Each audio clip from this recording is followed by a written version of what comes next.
That ginormous rock you see in the background is called Roost Rock, and that's Castic Lake in the distance. It's located not far from Roost Rock.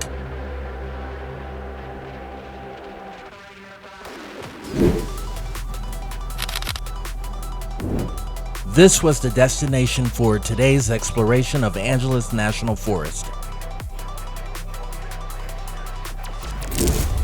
Located not far from Los Angeles, Roost was the perfect place for today's mission to see the supermoon, which would be rising later in the day.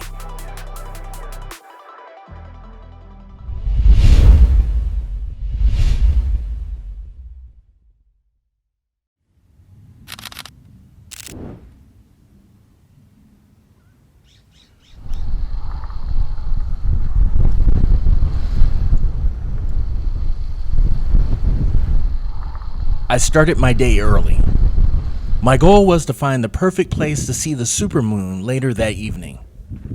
I knew the area I wanted to see it, but I wasn't certain on the exact location.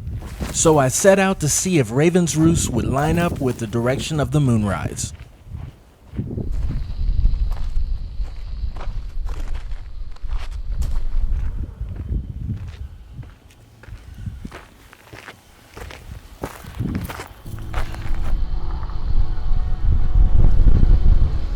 The trail was an easy hike with minimum elevation gain.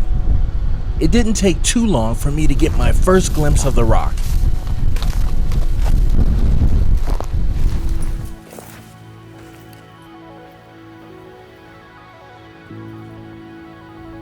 I scanned the area to see if this was the ideal location. At this point, I felt like this was the perfect spot, but I continued walking towards the rock to see if there were any potentially better places.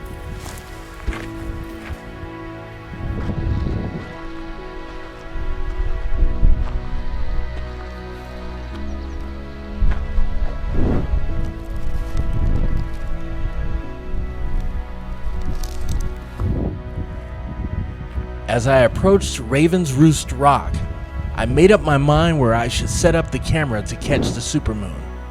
At that point, I decided to look around and explore because it would be hours before I would even catch a glimpse of the moon.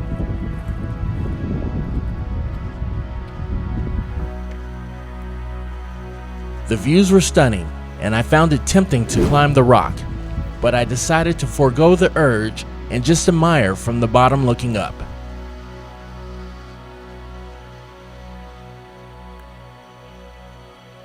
At this point, there was nothing left to do but wait for the moon, so I left and returned later, just before sunset.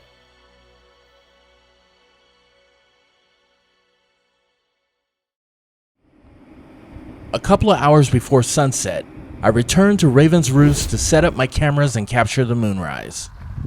I hiked back to my chosen location.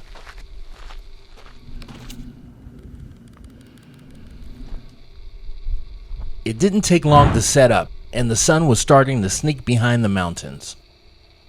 I did one final check to make sure everything was ready to go. After that, all that was left to do was wait. As I watched the sunset, it seemed to take forever for the moon to appear. I grew restless. Alright, it's here. You guys see it? The moon is coming up right now.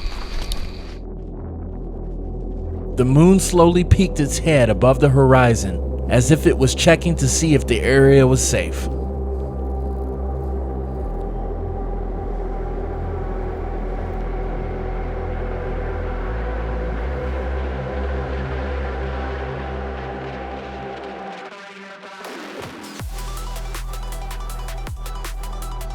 The full view of the moon was partially obscured due to the Earth's shadow being cast upon it.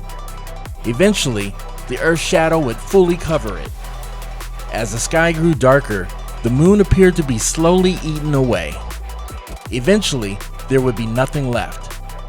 That last sliver of light quickly faded, and the blood moon was in effect.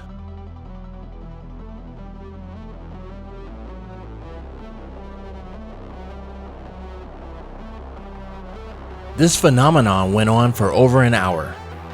But eventually, the moon returned to normal.